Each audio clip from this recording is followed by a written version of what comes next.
हैं आप।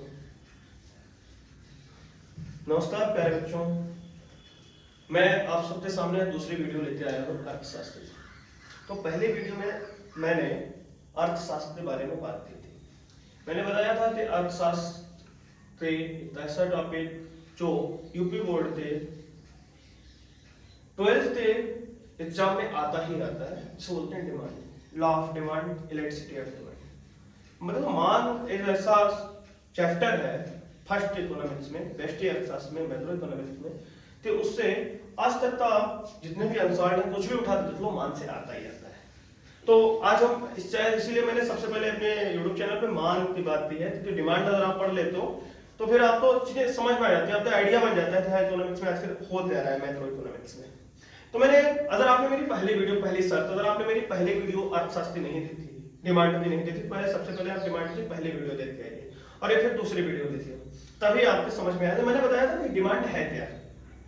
तो सीधी सी बात है, तुम लोगों को शायद ध्यान होगा तो आपको मजा आएगा ऑफलाइन वाला, क्योंकि मेरे सामने बच्चे बैठे हैं और मैं बच्चों को साथ साथ पढ़ाता हूँ। साथ साथ मेरी ये मनसा थी कि मैं साथ साथ और भी बच्चों को पढ़ा सकूं, उनका भी भला हो सके, क्योंकि क्लास कोचिंग में आप कितना पढ़ा सकते हो, एक लिमिट है। तो मैंने कल पढ़ाया था मान क्या है। तो मैंने बताया था कि किसी भी वस्तु मान तब बनती है जब आपके पास 5 चीजें, 5 तत्व हो। नंबर 1 तो आपके पास डिजायर हो, उसकी आप उसकी इच्छा करें, इच्छा करने के बाद आपके पास साधन हो, साधन को खर्च करने के लिए आपके पास तत्परता हो, उसके बाद आपकी उसकी कीमत हो कुछ ना कुछ, और एक समय हो। अगर ये पांचों चीजें हैं, ये 5 तत्व हैं, तब जाके किसी वस्तु की आप मान करते हैं। और मान करते हैं तो किसी वस्तु की मात्रा की एक निश्चित समय पर, निर्दिष्ट समय पर, निश्चित कीमत पर मान करना मान कहलाता है। फिर मैंने आपको बताया था उस वीडियो में कि मान को प्रभावित करने वाले घटक क्या है, या डिटरमाइनर्स ऑफ डिमांड, मान के निर्धारक क्या है। तो मैंने उस वीडियो में भी बताया था और थोड़ा सा मैं इसमें अलग से लेते आया हूं कि मान के निर्धारक, क्योंकि आज मुझे पढ़ाना है आपको मान फलन, यानी कि demand function. Mostly demand function आपका छुड़वा दिया जाता है, आपको बताया नहीं जाता है और आपको पता ही नहीं चलता कि आखिर डिमांड फंक्शन क्या है, और आप उलझे रहते हो कि आखिर मान फलन क्या है, कैसे फैक्टर क्या होते हैं। तो सीधी सी बात है, पहली बात तो मान फलन दो, मान को निर्धारण 2 प्रकार से होता है। एक होती है बाजार मान, व्यक्तिगत मान, और दूसरी बाजार मान। देखिए व्यक्तिगत मान का निर्धारण कौन करता है। एक पहला फंक्शन है वस्तु की कीमत। सीधी सी बात है, हम जानते हैं कि वस्तु की कीमत जब भी बढ़ेगी, प्राइस जब भी बढ़ेगी, डिमांड क्या हो जाएगी, कम हो जाएगी। प्राइस जब भी घटेगी, डिमांड क्या हो जाएगी, ज्यादा हो जाएगी। यानी सीधी सी बात है कि वस्तु की कीमत मान को प्रभावित करती है। और ये व्यक्तिगत है, क्योंकि किसी व्यक्ति को प्रभावित करेगी, किसी व्यक्ति को नहीं करेगी, क्योंकि किसी व्यक्ति की हो सकता आया जाता हो। फिर आता है संबंधित वस्तु की कीमत। संबंधित वस्तु की कीमत की अगर हम बात करें तो संबंधित वस्तुओं की कीमत में है स्थानापन्न वस्तु और पूरक वस्तु। स्थानापन्न वस्तु है और पूरक वस्तु है। स्थानापन्न वस्तु में क्या होती है, स्थानापन्न वस्तुएं वे वस्तुएं जिससे एक वस्तु अगर कीमत में परिवर्तन हो जाता है तो दूसरी वस्तु हम उसके स्थान पर प्रयोग में लाते हैं। जैसे मैं एक उदाहरण लूं, यानी कि सीधी से स्थानापन्न वस्तु का मतलब है कि एक वस्तु के स्थान पर दूसरी वस्तु का प्रयोग किया जा सकता है। जैसे गुड़ और चाय, मैं इसकी अलग से वीडियो बहुत सारे लाऊंगा स्थानापन्न की। तो अगर गुड़ महंगी हो जाती है, गुड़ और चीनी, अगर गुड़ लोग जानते हो, मिठाई ढेला वाली लाल वाली कोलों पे मिलती है, ठेले पे मिल जाती है लाल वाली मिठाई। अब तो बड़े आदमी उसे शॉप में जाते हैं पेट साफ करने के लिए, मतलब खाने वाले के बाद। तो गुड़ क्या है, गुड़ और चीनी। मान लो गुड़ का दाम बढ़ जाता है, गुड़ 20 रुपए किलो है, चीनी 30 रुपए किलो है, ठीक है। अब गुड़ क्या होती है, गुड़ 40 रुपए केजी हो जाती है, अब 40 रुपए है। और ये मान लो 20 है, ये 40 है, तो और इसकी कीमत क्या है, इसकी चीनी की कीमत मान लो 20 मान लो, इसकी कम हो गई है, उतनी है, फिर भी क्या होगा, इसकी कीमत बढ़ने से अब आप गुड़ की डिमांड करो देते हैं, नहीं चीनी की। यानी कि इसमें क्या होता है, एक वस्तु की अगर कीमत बढ़ेगी तो दूसरी वस्तु की मांग बढ़ जाएगी। सीधी सी बात है। स्थानापन्न वस्तु क्या है, स्थानावस्तु में एक वस्तु की कीमत बढ़ने पर दूसरी वस्तु की क्या बढ़ जाती है, मांग बढ़ जाती है। एक वस्तु की कीमत बढ़ने पर दूसरी वस्तु की क्या होती है, मांग बढ़ जाती है। पूरक वस्तु क्या होती है, एक के बिना बेकार, जैसे आपको बताएं डीपी रखते होते हैं। हाँ ये देखो, इस स्याही की वैल्यू क्या है?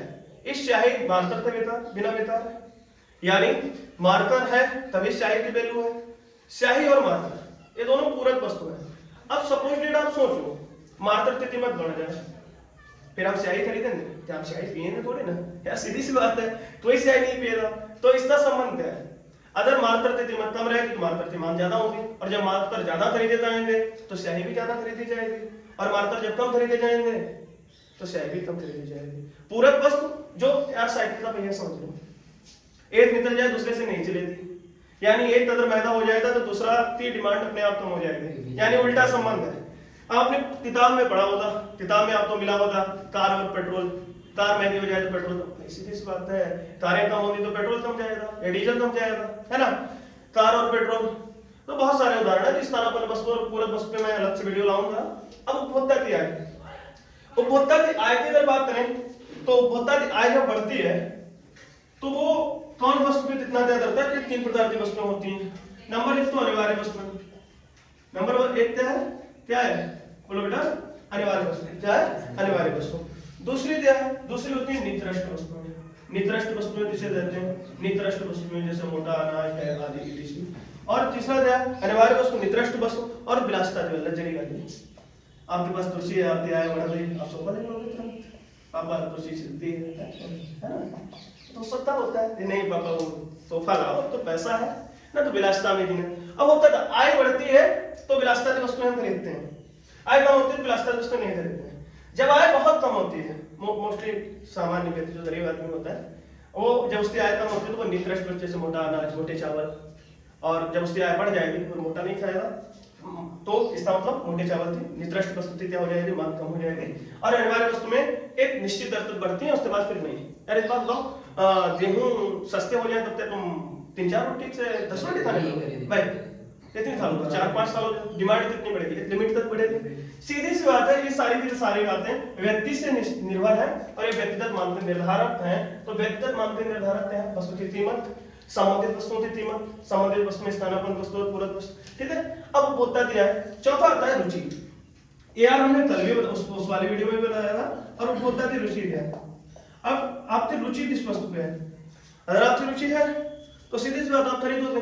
अब भाई आप ही हो, आपका मन है कि यार फटी जींस वाली है, आजकल चल रहा है ना, फटी जींस नहीं हो रही तो आप कैजुअल खरीद रहे हो या फॉर्मल खरीद रहे हो? अगर फॉर्मल के लोग ज्यादा है भाई, फॉर्मल के लोग ज्यादा है तो आप क्या करोगे? तो सीधी सी बात है, फॉर्मल की मांग बढ़ जाएगी। और अगर मतलब उसे क्या बोलते हैं फटी हुई वाली, तो कैजुअल। अगर वो कैजुअल वाले पे डिमांड करते हैं, कैजुअल यानी आपकी रुचि का है।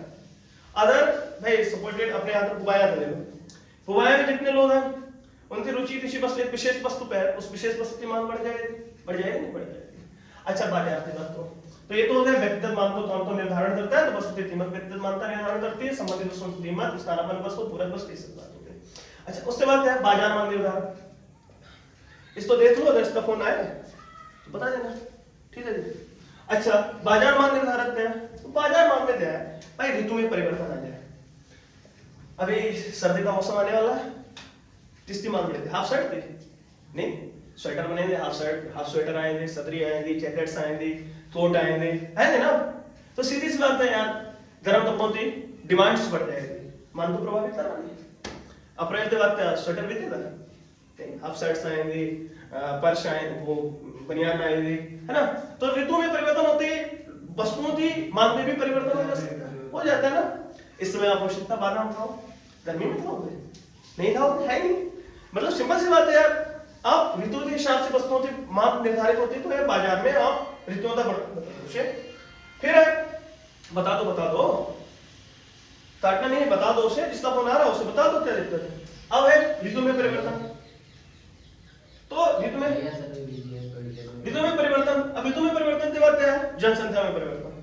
अब भाई एक जनसंख्या में परिवर्तन क्या है? जनसंख्या में सीधा सा परिवर्तन है कि एक देश की जनसंख्या अगर बढ़ जाती है तो वस्तु की मांग बढ़ेगी, और जनसंख्या घट जाती है तो वस्तु की मांग घटेगी। मुद्रा की मात्रा में, अच्छा मुद्रा की मात्रा देश में बढ़ जाए तो वस्तुओं की मांग भी बढ़ेगी, मुद्रा की मात्रा कम हो जाए भाई मुद्राती अगर वस्तुओं की औसत मान कम हो जाती है, अगर मुद्रा की मात्रा बढ़ जाती है तो क्या होता है, उसका मूल्य स्तर ऊंचा हो जाता है, और जब मूल्य स्तर ऊंचा हो जाता है तो वस्तुओं की औसत मान क्या हो जाती है, कम हो जाती है।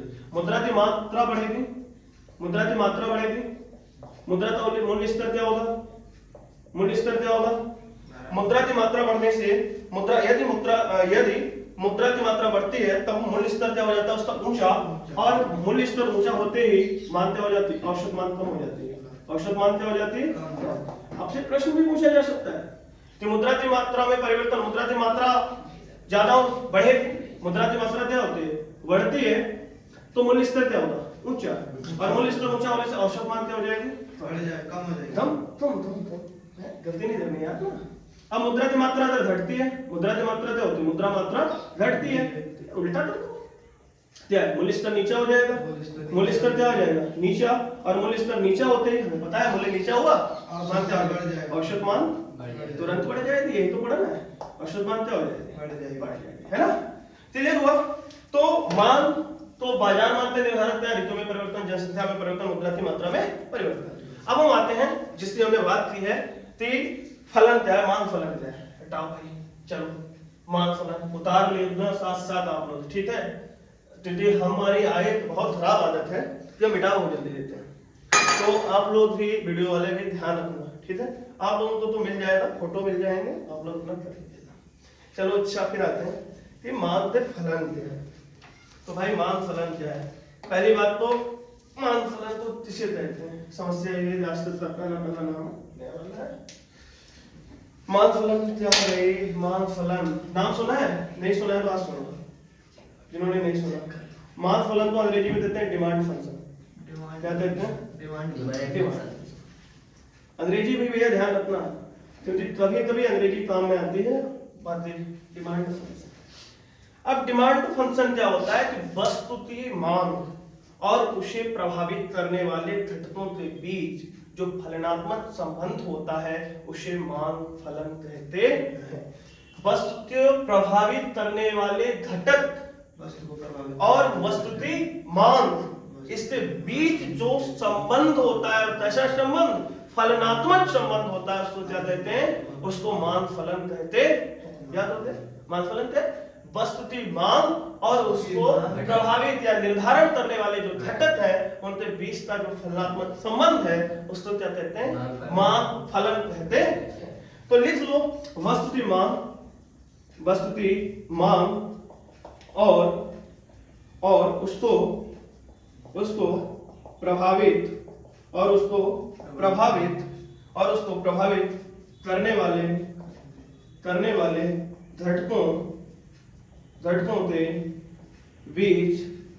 घटकों के बीच फलनात्मक संबंध को मान फलन, फलनात्मक संबंध को मान फलन कहा जाता है। क्या कहा जाता है, मान फलन, डिमांड फंक्शन कहा जाता है, मान फलन कहा जाता है। ये 2 नंबर में आ जाता है प्रश्न कि मान फलन किसे कहते हैं। बड़ा सिंपल सा है, वस्तु की कीमत लिखा है, वस्तु मांग और वस्तु की मांग यानी कि price, demand of commodity, demand of वस्तु की मांग और उसको प्रभावित करने वाले घटकों के बीच जो फलनात्मक भी सही से देख लेना है ना, फलनात्मक संबंध को मान फलन कहते हैं। अब मान फलन कितने प्रकार का होता है, मान फलन भी 2 प्रकार का होता है। ये तो मान को प्रभावित करने वाले घटक 2 हैं, वे तो बाजार मान के निर्धारक है और व्यक्तिगत मान के, तो मान फलन भी तो 2 हो जाएगा। तो हम कौन हो जाएगा भाई, एक तो हो जाएगा व्यक्तिगत मान फलन, इंडिविजुअल डिमांड फंक्शन, ये क्या हो जाएगा, व्यक्तिगत मान फलन, बाजार मान फलन। और दूसरा क्या है, इसे बोल सकते हैं इंडिविजुअल डिमांड फंक्शन, और इसे बोल सकते हैं बाजार मान फलन, इसे क्या बोल सकते हैं, बाजार मान फलन। और इसको क्या बोलेंगे हिंदी में, अंग्रेजी में सॉरी, मार्केट डिमांड फंक्शन।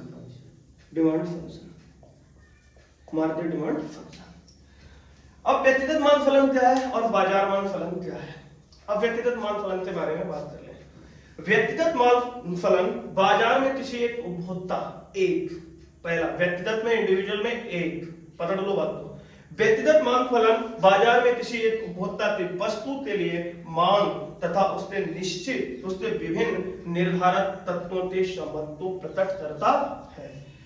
एक उपभोक्ता वस्तु की मांग क्या करता है और एक उपभोक्ता वस्तु की क्या मांग करता है और उसको प्रभावित करने वाले घटक क्या है, उनके बीच को जो संबंध बताता है उसको कहते हैं व्यक्तिगत मांग फलन। अभी हमने मांग फलन की बात की।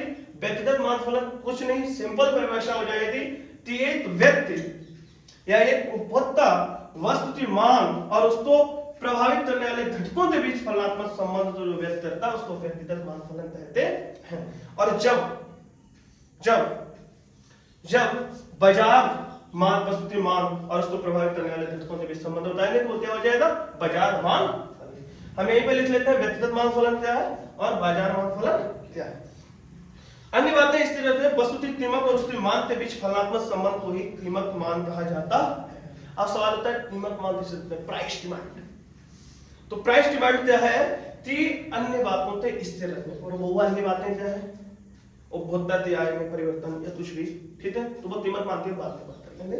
हम पहले भी फंक्शन की बात करते हैं, फंक्शन पे तो व्यक्तिगत मांग फलन यहाँ पे लिख लें। व्यक्तिगत मांग फलन तथा बाजार मांग फलन हम ऊपर बना देते हैं, इसे मिटा देते हैं, ठीक है। 2 मिनट का टाइम लगेगा, वो 1 सेकंड का टाइम लगेगा, बहुत ज्यादा टाइम नहीं लगता मिटाते हुए, ठीक है, लिखते हुए तो मिटाते हुए, समझ आए।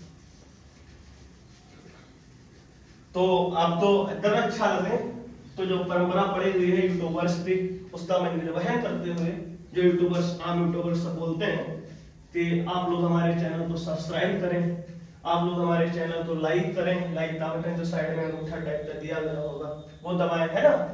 और क्या कहा जाता है, सब्सक्राइब करें, लाइक करें, और हाँ अगर आपको वास्तव में मेरी मेहनत कुछ अच्छी लग रही हो और लग रहा हो कि हम कुछ कंटेंट दे रहे हैं तो अच्छा कंटेंट दे रहे हैं तो एक दो दोस्त को भेज दो, जैसे आप भेजते रहे तो फोटो आया अच्छा सा तुरंत लो यार बहुत बढ़िया फोटो आया, शुभकामनाएं भेज दो।